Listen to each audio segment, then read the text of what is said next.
Hello guys, ನಮಸ್ತೆ. Welcome back to grow Kannada YouTube channel. ನಾವು ಪ್ರತಿ ಸರಿ ಫುಡ್ನ ಆನ್ಲೈನಲ್ಲಿ ಆರ್ಡರ್ ಮಾಡಬೇಕಾದ್ರೆ ಸಿಕ್ಕಾಪಟ್ಟೆ ಕನ್ಫ್ಯೂಸ್ ಆಗಿರ್ತೀವಿ.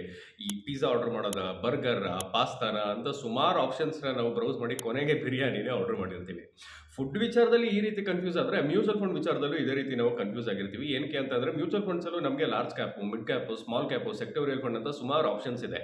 ಫುಡ್ ಆಪ್ಷನ್ಸಲ್ಲಿ ನೀವು ರಾಂಗ್ ಆಪ್ಷನ್ನ ಚೂಸ್ ಮಾಡಿದ್ರು ಓಕೆ, ಬಟ್ ನೀವು ಮ್ಯೂಚುವಲ್ ಫಂಡಲ್ಲಿ ರಾಂಗ್ ಆಪ್ಷನ್ನ ಚೂಸ್ ಮಾಡಿದ್ರೆ ನಿಮ್ಮ ಫೈನಾನ್ಷಿಯಲ್ ಪ್ಲಾನಿಂಗ್ಗೆ ಸ್ವಲ್ಪ ಪ್ರಾಬ್ಲಮ್ ಆಗ್ಬೋದು. ಸೊ ಅದಕ್ಕೋಸ್ಕರ ಈ ಒಂದು ವಿಡಿಯೋಲಿ ನಾವು ಈ ಒಂದು ಮ್ಯೂಚುವಲ್ ಫಂಡ್ಸ್ ಬಗ್ಗೆ ಮಾತಾಡೋಣ. ಆ್ಯಂಡ್ ಅದ್ರ ಜೊತೆ ಇಂಡಿಯಾಲಿ 2025ಗೆ ಟಾಪ್ ಮ್ಯೂಚುವಲ್ ಫಂಡ್ಸ್ ಬಗ್ಗೆ ಮಾತಾಡೋಣ. ಅದ್ರ ಜೊತೆ ಮೇಜರ್ ಸೆಕ್ಟರ್ಸ್ ಆದಂತಹ large cap, mid cap, small cap, ಈ ಮೂರು ಸೆಕ್ಟರಲ್ಲಿ ಇರುವಂತಹ ಟಾಪ್ 2 ಮ್ಯೂಚುವಲ್ ಫಂಡ್ ಬಗ್ಗೆ ನಾವು ಮಾತಾಡೋಣ. ಸೊ ಅದಕ್ಕಿಂತ ಮುಂಚೆ ನೀವಿನ್ನ ನಮ್ಮ ಗ್ರೋ ಕನ್ನಡ ಯೂಟ್ಯೂಬ್ ಚಾನಲ್ನ ಸಬ್ಸ್ಕ್ರೈಬ್ ಮಾಡಿಲ್ಲ ಅಂತಂದರೆ ಈ ಕೂಡಲೇ ಸಬ್ಸ್ಕ್ರೈಬ್ ಮಾಡಿ, ಬೆಲ್ ಐಕಾನ್ನ ಕ್ಲಿಕ್ ಮಾಡಿ. ಸೊ ಮೊದಲನೇದಾಗಿ ಲಾರ್ಜ್ ಕ್ಯಾಪ್, ಮಿಡ್ ಕ್ಯಾಪ್ ಮತ್ತು ಸ್ಮಾಲ್ ಕ್ಯಾಪ್ ಅಂದರೆ ಏನು ಅಂತ ಅರ್ಥ ಮಾಡ್ಕೊಳ್ಳೋಣ ಬನ್ನಿ.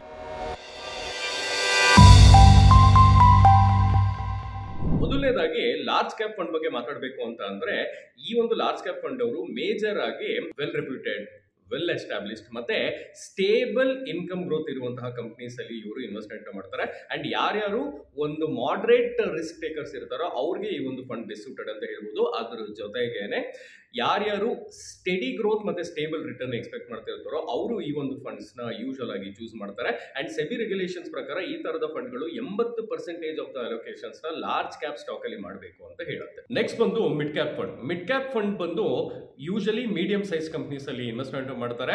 ಅಂಡ್ ಇದು ಬಂದು ಗ್ರೋತ್ ಪೊಟೆನ್ಷಿಯಲ್ ಮತ್ತೆ ರಿಸ್ಕ್ ನ ಈಕ್ವಲ್ ಆಗಿ ಬ್ಯಾಲೆನ್ಸ್ ಮಾಡುತ್ತೆ. ಅಂಡ್ ಅದ್ರ ಜೊತೆಗೇನೆ ಈ ಪರ್ಟಿಕ್ಯುಲರ್ ಕಂಪ್ನಿಗಳು ಮುಂದೆ ಲಾರ್ಜ್ ಕ್ಯಾಪ್ ಕಂಪ್ನಿಗಳಾಗಿ ಪರಿವರ್ತನೆ ಆಗೋ ಎಲ್ಲ ಪೊಟೆನ್ಷಿಯಲ್ ಇದ್ರೂ ಸಹ ಲಾರ್ಜ್ ಕ್ಯಾಪ್ ಕಂಪ್ನಿಗಳಿಗಿಂತ ಅಂದ್ರೆ ಲಾರ್ಜ್ ಕ್ಯಾಪ್ ಫಂಡ್ಗಿಂತ ಇದು ಜಾಸ್ತಿ ವೋಲೆಟೈಲ್ ಆಗಿ ಇರುತ್ತೆ.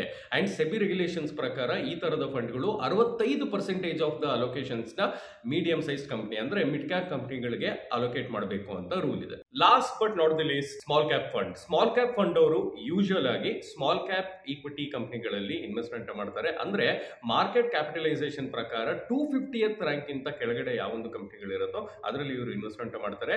ಈ ಪರ್ಟಿಕ್ಯುಲರ್ ಕಂಪ್ನಿಗಳು ಬಂದು ಲಾಂಗ್ ಟರ್ಮ್ ಅಲ್ಲಿ ಒಂದು ಅಗ್ರೆಸಿವ್ ಗ್ರೋತ್ ನ ಕಾರಣಕ್ಕೆ ಹೊರಟಿರುವಂತಹ ಇನ್ವೆಸ್ಟರ್ಸ್ಗೆ ಮತ್ತೆ ಒಂದು ಅಗ್ರೆಸಿವ್ ಮೈಂಡ್ ಸೆಟ್ ಇರುವಂತಹ ಇನ್ವೆಸ್ಟರ್ಸ್ಗೆ ಈ ಪರ್ಟಿಕ್ಯುಲರ್ ಫಂಡ್ಗಳು ಐಡಿಯಲ್ ಅಂತ ಹೇಳ್ಬೋದು. ಅಂಡ್ ಈ ಪರ್ಟಿಕ್ಯುಲರ್ ಕಂಪ್ನಿಲಿ ಹೈ ಗ್ರೋತ್ ಇದೆ, ಹೈ ರಿಸ್ಕ್ ಇದೆ, ಅದ್ರ ಜೊತೆಗೇನೆ ಹೈ ವೋಲಿಟಿಲಿಟಿ ಕೂಡ ಇರುತ್ತೆ.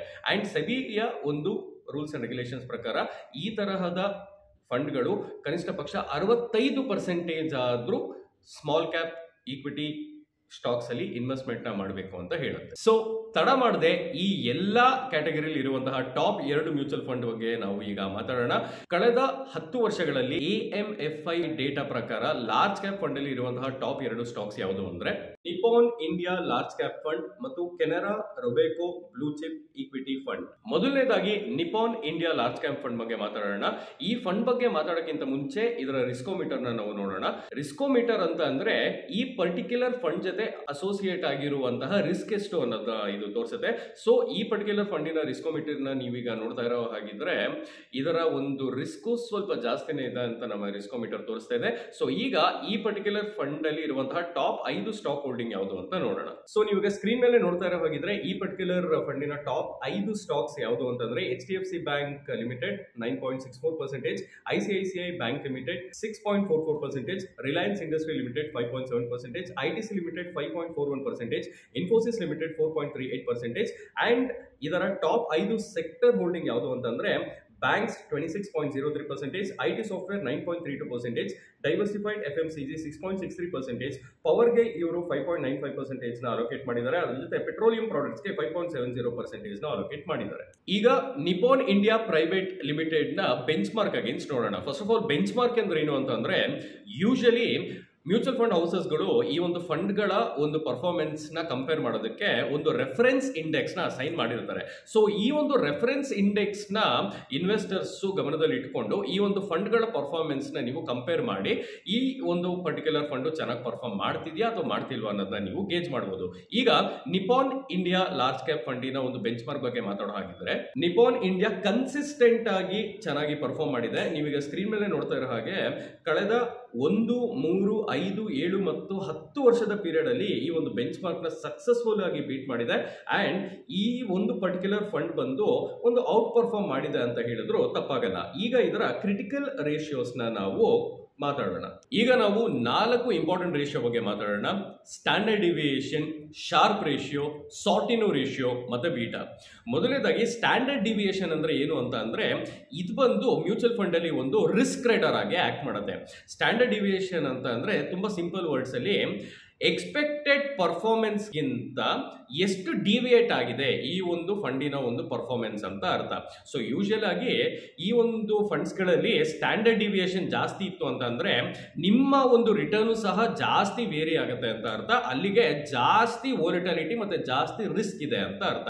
ಸೊ ಈಗ ಈ ಪರ್ಟಿಕ್ಯುಲರ್ ಫಂಡಿನ ಒಂದು ಸ್ಟ್ಯಾಂಡರ್ಡ್ ಡಿವಿಯೇಷನ್ ಬಗ್ಗೆ ನಾವು ಮಾತಾಡೋ ಹಾಗಿದ್ರೆ ನೀವೀಗ ಸ್ಕ್ರೀನ್ ಮೇಲೆ ನೋಡ್ತಾ ಇರೋ ಹಾಗೆ ಈ ಒಂದು ಫಂಡಿನ ಸ್ಟ್ಯಾಂಡರ್ಡ್ ಡಿವಿಯೇಷನ್ ಬಂದು 12.59% ಆಗಿದೆ ಅಂಡ್ ಇದರ ಕ್ಯಾಟಗರಿ ಆವರೇಜ್ ಸ್ಟ್ಯಾಂಡರ್ಡ್ ಡಿವಿಯೇಷನ್ ಬಂದು 13.66% ಆಗಿದೆ. ಇದರ ಅರ್ಥ ಏನು ಅಂತಂದ್ರೆ Nippon India large cap fund ಬಂದು ಕ್ಯಾಟಗರಿ ಆವರೇಜ್ ಗಿಂತ ಲೆಸ್ ವೊಲಟೈಲ್ ಆಗಿದೆ ಅಂತ ಅರ್ಥ.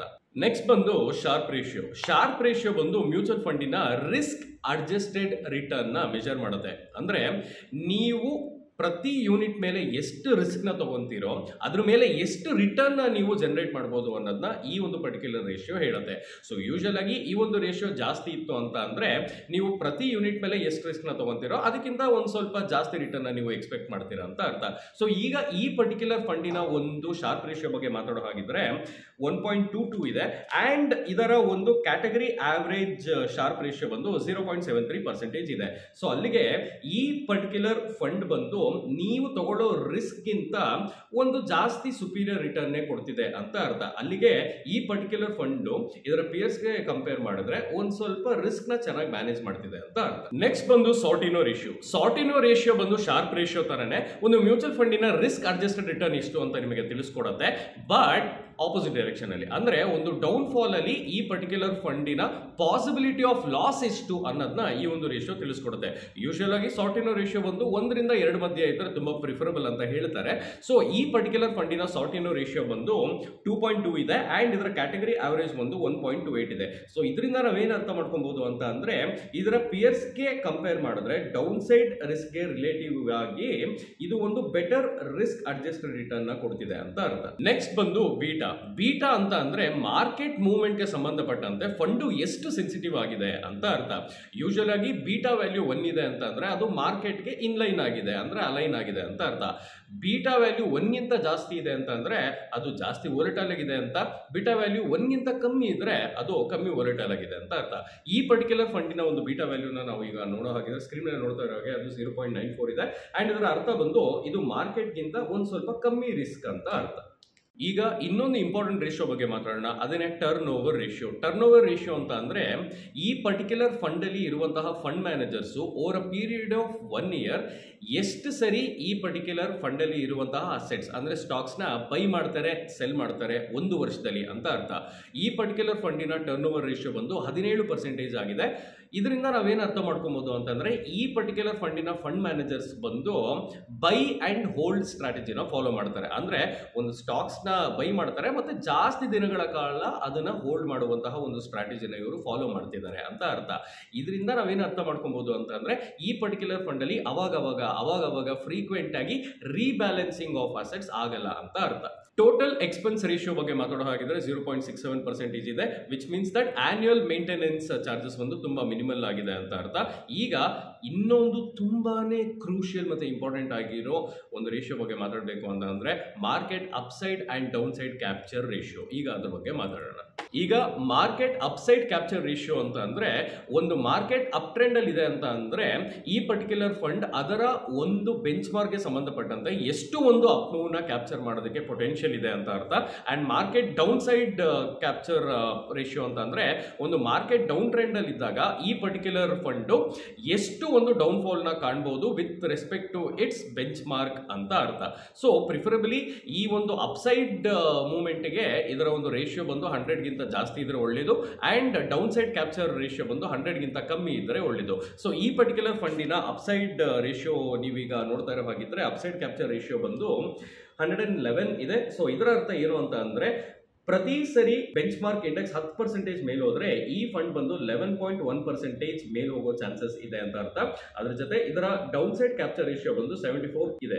ಅಂಡ್ ಇದರ ಮೀನಿಂಗ್ ಏನು ಅಂತ ಅಂದ್ರೆ, ಒಂದು ಮಾರ್ಕೆಟ್ ಡೌನ್ವರ್ಡ್ ಫಾಲ್ ಅಲ್ಲಿ ಇದ್ದಾಗ 10% ಏನಾದರೂ ಒಂದು ಬೆಂಚ್ ಮಾರ್ಕ್ ಇಂಡೆಕ್ಸ್ ಕೆಳಗಡೆ ಹೋದ್ರೆ ಈ ಫಂಡ್ ಬಂದು ಕೇವಲ 7.4% ಅಷ್ಟು ಒಂದು ಕೆಳಗಡೆ ಹೋಗುತ್ತೆ ಅಂತ ಅರ್ಥ. ಸೊ ಈಗ ನೀವು ಕಳೆದ 5 ವರ್ಷದ ಹಿಂದೆ ಕೇವಲ ಒಂದೇ ಒಂದು ಸರಿ 5,000 ರೂಪಾಯಿನ ಈ ಒಂದು ಫಂಡ್ ಅಲ್ಲಿ ಏನಾದರೂ ಇನ್ವೆಸ್ಟ್ಮೆಂಟ್ ಮಾಡಿದ್ರೆ ಎಷ್ಟು ಗ್ರೋತ್ ಆಗಿತ್ತು ಅನ್ನೋದನ್ನ ನೋಡೋಣ. ಸೊ ಕಳೆದ 5 ವರ್ಷದ ಹಿಂದೆ ನೀವು 5,000 ರೂಪಾಯಿನ ಈ ಒಂದು ಫಂಡ್ ಅಲ್ಲಿ ಏನಾದರೂ ಇನ್ವೆಸ್ಟ್ಮೆಂಟ್ ಮಾಡಿದ್ರೆ ಅದು ಇವತ್ತಿಗೆ 13,184 ರೂಪಾಯಿ ಆಗ್ತಿತ್ತು. ಅಲ್ಲಿಗೆ 163.68% ರಿಟರ್ನ್ ಇದು ನಿಮಗೆ ತಂದುಕೊಟ್ಟಿರುತ್ತೆ. ಸೊ ಈಗ ಎರಡನೇ ಫಂಡ್ ಬಗ್ಗೆ ನಾವು ಮಾತಾಡೋ ಹಾಗಿದ್ರೆ ಅದೇನೆ Canara Robeco blue chip equity fund. ಈ ಫಂಡಿನ ರಿಸ್ಕೋಮೀಟರ್ ನಾವು ನೋಡೋ ಹಾಗಿದ್ರೆ ರಿಸ್ಕೋಮೀಟರ್ ಪ್ರಕಾರ ಈ ಒಂದು ಫಂಡಿನ ಒಂದು ರಿಸ್ಕ್ ಲೆವೆಲ್ ತುಂಬಾನೇ ಜಾಸ್ತಿ ಇದೆ ಅಂತ ಹೇಳ್ಬೋದು. ಈಗ ಟಾಪ್ 5 ಸ್ಟಾಕ್ ಹೋಲ್ಡಿಂಗ್ಸ್ ಬಗ್ಗೆ ಮಾತಾಡೋ ಹಾಗಿದ್ರೆ HDFC Bank Limited 8.72%, ICICI Bank Limited 8.23%, Infosys Limited 4.95%, Reliance Industries Limited 4.77%, Bharti Airtel 4.27%. And ಇದರ ಟಾಪ್ 5 ಸೆಕ್ಟರ್ಸ್ ಬಗ್ಗೆ ಮಾತಾಡೋ ಹಾಗಿದ್ರೆ ಬ್ಯಾಂಕಿಂಗ್ ಸೆಕ್ಟರ್ ಅಲ್ಲಿ ಇವರು 23.47% ಅಲೋಕೇಶನ್ ಮಾಡಿದ್ದಾರೆ. IT ಸಾಫ್ಟ್ವೇರ್ ಅಲ್ಲಿ 10.58%, ತದನಂತರ ಫಾರ್ಮಾಸ್ಯೂಟಿಕಲ್ ಮತ್ತೆ ಬಯೋಟೆಕ್ನಾಲಜಿಲಿ 7.10%, ಆಟೋಮೊಬೈಲ್ಸ್ ಅಲ್ಲಿ 5.65% ಅಂಡ್ ಪೆಟ್ರೋಲಿಯಂ ಪ್ರಾಡಕ್ಟ್ಸ್ ಅಲ್ಲಿ 4.77% ಅಷ್ಟು ಒಂದು ಅಲೋಕೇಶನ್ ಮಾಡಿದ್ದಾರೆ. ಈಗ ಈ ಪರ್ಟಿಕ್ಯುಲರ್ ಫಂಡ್ ಬಂದು ಇದರ ಬೆಂಚ್ ಮಾರ್ಕ್ ಮತ್ತೆ ಪಿಯರ್ಸ್ಗೆ ಕಂಪೇರ್ ಮಾಡಿದ್ರೆ ಹೇಗೆ ಔಟ್ ಪರ್ಫಾರ್ಮ್ ಅಥವಾ ಅಂಡರ್ ಪರ್ಫಾರ್ಮ್ ಮಾಡಿದೆ ಅನ್ನೋದನ್ನ ನೋಡೋಣ. ಮೊದಲನೇದಾಗಿ ಈ ಪರ್ಟಿಕ್ಯುಲರ್ ಫಂಡ್ ಬಂದು ಕಳೆದ 1, 3, 5, 7 ಮತ್ತು 10 ವರ್ಷಗಳಲ್ಲಿ ಕನ್ಸಿಸ್ಟೆಂಟ್ ಆಗಿ ಇದರ ಬೆಂಚ್ ಮಾರ್ಕ್ ನ ಇದು ಬೀಟ್ ಮಾಡಿದೆ. ಅಂಡ್ ಕಳೆದ 1, 5, 7 ಮತ್ತು 10 ವರ್ಷದ ಪೀರಿಯಡ್ ಅಲ್ಲಿ ಇದರ ಪಿಯರ್ಸ್ ಗೆ ಕಂಪೇರ್ ಮಾಡಿದ್ರೆ ಈ ಪರ್ಟಿಕ್ಯುಲರ್ ಫಂಡ್ ಬೇರೆ ಎಲ್ಲಾ ಪಿಯರ್ಸ್ ಔಟ್ ಪರ್ಫಾರ್ಮ್ ಮಾಡಿದೆ ಅಂತ ಹೇಳ್ಬೋದು. ಅಂಡ್ ಕ್ರಿಟಿಕಲ್ ರೇಷಿಯೋಸ್ ಬಗ್ಗೆ ಮಾತಾಡೋ ಹಾಗಿದ್ರೆ ಮೊದಲನೇದಾಗಿ ಸ್ಟ್ಯಾಂಡರ್ಡ್ ಡಿವಿಯೇಷನ್, ನಾನು ಆಗ್ಲೇ ಹೇಳಿರೋ ಹಂಗೆ ರಿಸ್ಕ್ ರೆಡರ್ ಆಗಿ ಇದು ಆಕ್ಟ್ ಮಾಡುತ್ತೆ. ಈ ಪರ್ಟಿಕ್ಯುಲರ್ ಫಂಡಿನ ಸ್ಟ್ಯಾಂಡರ್ಡ್ ಡಿವಿಯೇಷನ್ ಬಂದು 11.79% ಅಂಡ್ ಇದರ ಒಂದು ಕ್ಯಾಟಗರಿ ಆವರೇಜ್ ಬಂದು 13.66% ಅಂತಂದ್ರೆ ಈ ಪರ್ಟಿಕ್ಯುಲರ್ ಫಂಡ್ ಬಂದು ಇದರ ಒಂದು ಪಿಯರ್ಸ್ ಮತ್ತೆ ಆವರೇಜ್ ಗೆ ಕಂಪೇರ್ ಮಾಡಿದ್ರೆ ಲೆಸ್ ವಾಲಟೈಲ್ ಆಗಿದೆ ಅಂತ ಅರ್ಥ. ಈಗ ಶಾರ್ಪ್ ರೇಷಿಯೋ ಬಗ್ಗೆ ಮಾತಾಡೋ ಹಾಗಿದ್ರೆ ಇದರ ಒಂದು ಶಾರ್ಪ್ ರೇಷಿಯೋ ಬಂದು 0.82 ಅಂಡ್ ಇದರ ಕ್ಯಾಟಗರಿ ಆವರೇಜ್ ಶಾರ್ಪ್ ರೇಷಿಯೋ ಬಂದು 0.73 ಇದೆ. ಅಂದ್ರೆ ಈ ಪರ್ಟಿಕ್ಯುಲರ್ ಫಂಡ್ ಬಂದು ಇದರ ಕಾಂಪಿಟೇಟರ್ಸ್ ಗೆ ಕಂಪೇರ್ ಮಾಡಿದ್ರೆ ಬೆಟರ್ ರಿಸ್ಕ್ ಅಡ್ಜಸ್ಟೆಡ್ ರಿಟರ್ನ್ಸ್ ಕೊಟ್ಟಿದೆ ಅಂತ ಅರ್ಥ. ಈಗ ಸಾರ್ಟಿನೋ ರೇಷಿಯೋ ಬಗ್ಗೆ ಮಾತಾಡೋ ಹಾಗಿದ್ರೆ ಈ ಪರ್ಟಿಕ್ಯುಲರ್ ಫಂಡಿನ ಸಾರ್ಟಿನೋ ರೇಷಿಯೋ ಬಂದು 1.43 ಅಂಡ್ ಇದರ ಕ್ಯಾಟಗರಿ ಆವರೇಜ್ ಬಂದು 1.28% ಅಂತ ಅಂದ್ರೆ ಈ ಪರ್ಟಿಕ್ಯುಲರ್ ಫಂಡ್ ಅದರ ಒಂದು ಕಾಂಪಿಟೇಟರ್ಸ್ ಗೆ ಕಂಪೇರ್ ಮಾಡಿದ್ರೆ ಡೌನ್ ಸೈಡೆಡ್ ರಿಸ್ಕ್ ಅಡ್ಜಸ್ಟ್ಮೆಂಟ್ ಅಲ್ಲಿ ಒಂದು ಬೆಟರ್ ರಿಟರ್ನ್ ಕೊಟ್ಟಿದೆ ಅಂತ ಅರ್ಥ. ಈಗ ಈ ಪರ್ಟಿಕ್ಯುಲರ್ ಫಂಡಿನ ಬೀಟಾ ಬಗ್ಗೆ ಮಾತಾಡೋ ಹಾಗಿದ್ರೆ ಈ ಪರ್ಟಿಕ್ಯುಲರ್ ಫಂಡಿನ ಬೀಟಾ ಬಂದು 0.89% ಅಂತ ಅಂದ್ರೆ ಈ ಪರ್ಟಿಕ್ಯುಲರ್ ಫಂಡ್ ಬಂದು ಮಾರ್ಕೆಟ್ ಕಂಪೇರ್ ಮಾಡಿದ್ರೆ ಒಂದ್ ಸ್ವಲ್ಪ ಕಮ್ಮಿನೇ ರಿಸ್ಕಿ ಆಗಿದೆ ಅಂತ ಅರ್ಥ. ಇದರ ಅರ್ಥ ಈ ಪರ್ಟಿಕ್ಯುಲರ್ ಫಂಡ್ ಅಲ್ಲಿ ರೀಬ್ಯಾಲೆನ್ಸಿಂಗ್ ಅವಾಗ ಆಗಲ್ಲ ಅಂತ ಅರ್ಥ. ಈಗ ನಾವು ಎಕ್ಸ್ಪೆನ್ಸ್ ರೇಷಿಯೋ ಬಗ್ಗೆ ಮಾತಾಡೋ ಹಾಗಿದ್ರೆ ಅದು 0.48% ಆಗಿದೆ, which means that maintenance charge ಮತ್ತೆ ಅದೆಲ್ಲ ಒಂದ್ ಸ್ವಲ್ಪ ಮಿನಿಮಲ್ ಆಗಿದೆ ಅಂತ ಅರ್ಥ. ಈಗ ನಾವು ಮಾರ್ಕೆಟ್ ಅಪ್ಸೈಡ್ ಮತ್ತೆ ಡೌನ್ ಸೈಡ್ ಕ್ಯಾಪ್ಚರ್ ರೇಷಿಯೋ ಬಗ್ಗೆ ಮಾತಾಡೋ ಹಾಗಿದ್ರೆ ಈ ಪರ್ಟಿಕ್ಯುಲರ್ ಫಂಡಿನ ಅಪ್ಸೈಡ್ ಕ್ಯಾಪ್ಚರ್ ರೇಷಿಯೋ ಬಂದು 97 ಆಗಿದೆ, ವಿಚ್ ಮೀನ್ಸ್ ದಟ್ ಒಂದು ಬುಲ್ ಮಾರ್ಕೆಟ್ ಅಲ್ಲಿ ಅದರ ಒಂದು ಕಂಪ್ಲೀಟ್ ಪೊಟೆನ್ಷಿಯಲ್ ಮತ್ತೆ ಅಪ್ಪುನ ಈ ಒಂದು ಪರ್ಟಿಕ್ಯುಲರ್ ಫಂಡ್ ಕ್ಯಾಪ್ಚರ್ ಮಾಡೋದ್ರಲ್ಲಿ ವಿಫಲ ಆಗಿದೆ ಅಂತ ಅರ್ಥ. ಅಂಡ್ ಇದರ ಡೌನ್ ಸೈಡ್ ಕ್ಯಾಪ್ಚರ್ ರೇಷಿಯೋ ಬಂದು 85 ಆಗಿದೆ, which means that bench mark 10% ಕೆಳಗಡೆ ಬಂದ್ರೆ ಈ ಪರ್ಟಿಕ್ಯುಲರ್ ಫಂಡ್ ಕೇವಲ 8.5% ಅಷ್ಟು ಕೆಳಗಡೆ ಬರುತ್ತೆ ಅಂತ ಅರ್ಥ. ಈಗ ನಾವು ಕಳೆದ 5 ವರ್ಷದ ಹಿಂದೆ ಈ ಪರ್ಟಿಕ್ಯುಲರ್ ಫಂಡ್ ಅಲ್ಲಿ ನೀವು 5,000 ರೂಪಾಯಿನ ಏನಾದರೂ ಇನ್ವೆಸ್ಟ್ಮೆಂಟ್ ಮಾಡಿದ್ರೆ ಈ ಪರ್ಟಿಕ್ಯುಲರ್ ದಿನಕ್ಕೆ ಎಷ್ಟು ಒಂದು ರಿಟರ್ನ್ ನಿಮಗೆ ತಂದು ಕೊಟ್ಟಿತ್ತು ಅಂತ ನೋಡೋಣ. 5 ವರ್ಷದ ಹಿಂದೆ ನೀವೇನಾದರೂ ಈ ಪರ್ಟಿಕ್ಯುಲರ್ ಫಂಡ್ ಅಲ್ಲಿ 5,000 ರೂಪಾಯಿನ ಇನ್ವೆಸ್ಟ್ಮೆಂಟ್ ಮಾಡಿದ್ರೆ ಅದು ಇವತ್ತಿಗೆ 12,385 ರೂಪಾಯಿ ಆಗಿ 147.7% ಅಷ್ಟು ಒಂದು ರಿಟರ್ನ್ ನಿಮಗೆ ತಂದು ಕೊಡ್ತಾ ಇತ್ತು. ಸೊ ಇದಾಗಿತ್ತು ಲಾರ್ಜ್ ಕ್ಯಾಪ್ ಫಂಡ್ ಬಗ್ಗೆ ಡಿಸ್ಕಷನ್. ಈಗ ಮಿಡ್ ಕ್ಯಾಪ್ ಫಂಡ್ ಬಗ್ಗೆ ಮಾತಾಡೋಣ. ಮಿಡ್ ಕ್ಯಾಪ್ ಫಂಡ್ ಬಗ್ಗೆ ನಾವು ಈಗ ಮಾತಾಡೋ ಹಾಗಿದ್ರೆ AMFI ಒಫಿಷಿಯಲ್ ಡೇಟಾ ಇನ ಪ್ರಕಾರ ಕಳೆದ 10 ವರ್ಷದ ರಿಟರ್ನ್ ಬೇಸಿಸ್ ಮೇಲೆ top 2 mid cap mutual fund ಯಾವುದು ಅಂತ ಅಂದ್ರೆ Motilal Oswal mid cap fund ಮತ್ತು ಎಡೆಲ್ವೇಸ್ ಮಿಡ್ ಕ್ಯಾಪ್ ಫಂಡ್. ಈಗ ರಿಸ್ಕೋಮೀಟರ್ ಬಗ್ಗೆ ಮಾತಾಡೋ ಹಾಗಿದ್ರೆ ಈ ಪರ್ಟಿಕ್ಯುಲರ್ ಫಂಡಿನ ಒಂದು ರಿಸ್ಕ್ ಬಂದು ತುಂಬಾನೇ ಜಾಸ್ತಿ ಇರೋದನ್ನ ನೀವು ನೋಡ್ತಾ ಇದ್ದೀರಾ. ಅಂಡ್ ಈ ಪರ್ಟಿಕ್ಯುಲರ್ ಫಂಡಿನ ಟಾಪ್ 5 ಸ್ಟಾಕ್ ಹೋಲ್ಡಿಂಗ್ಸ್ ಬಗ್ಗೆ ಮಾತಾಡೋ ಹಾಗಿದ್ರೆ ಅದೇ Coforge limited 9.88%, Kalyan jewellers 9.50%, Polycab India Limited 9.29%, Geo Financial Service Limited 8.04%, Persistent System 8.04%. And ಇದರ ಟಾಪ್ 5 ಸೆಕ್ಟರ್ ಹೋಲ್ಡಿಂಗ್ ಬಗ್ಗೆ ನಾವು ಈಗ ಮಾತಾಡೋ ಹಾಗಿದ್ರೆ ನೀವೀಗ ಸ್ಕ್ರೀನ್ ಮೇಲೆ ನೋಡ್ತಾ ಇರೋ ಹಾಗೆ ಟೆಕ್ನಾಲಜಿಲಿ ಇವರು 20.67% ಅಷ್ಟು ಒಂದು ಅಲೋಕೇಶನ್ ಮಾಡಿದ್ದಾರೆ. ಕನ್ಸ್ಯೂಮರ್ ಡ್ಯೂರಬಲ್ಸ್ ಅಲ್ಲಿ ಇವರು 15.71% ಅಷ್ಟು ಒಂದು ಅಲೋಕೇಶನ್ ಮಾಡಿದ್ದಾರೆ. ಆಟೋಮೊಬೈಲ್ಸ್ ಅಲ್ಲಿ 11.89%, ಆಟೋ ಕಾಂಪೊನೆಂಟ್ಸ್ ಅಲ್ಲಿ 9.57% ಅಂಡ್ ಇಂಡಸ್ಟ್ರಿಯಲ್ ಪ್ರಾಡಕ್ಟ್ಸ್ ಅಲ್ಲಿ 9.29% ಅಷ್ಟು ಒಂದು ಅಲೋಕೇಶನ್ ಮಾಡಿದ್ದಾರೆ. ಈಗ ಈ ಪರ್ಟಿಕ್ಯುಲರ್ ಫಂಡ್ ತನ್ನ ಪಿಯರ್ಸ್ ಮತ್ತೆ ಬೆಂಚ್ ಮಾರ್ಕ್ ಗೆ ಕಂಪೇರ್ ಮಾಡಿ ಹೇಗೆ ಪರ್ಫಾರ್ಮ್ ಮಾಡಿದೆ ಅನ್ನೋದನ್ನ ನೋಡೋಣ.